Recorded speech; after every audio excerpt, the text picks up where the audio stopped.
Vale, lo que me ocurrió es como, y voy en el camino, ve que estoy cansado, no, me sientas ahí, de repente un conocido, una chica me encontró ahí, me habló, no puedes hablar.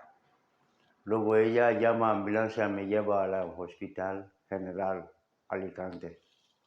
Entonces el día siguiente me echaron. Estuvo en casa una semana.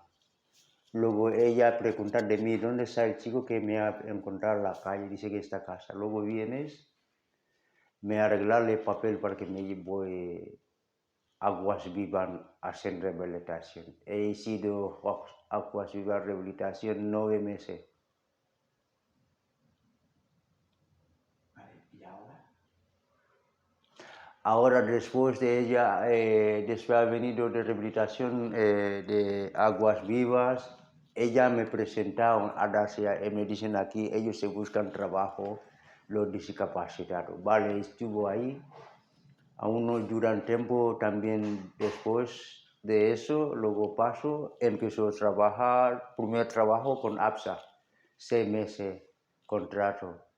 Después ahí aprende un poquito de limpieza, curso, conseguir trabajo de limpieza. Ya estoy trabajando en limpieza de mantenimiento. ¿Tal algo? Genial.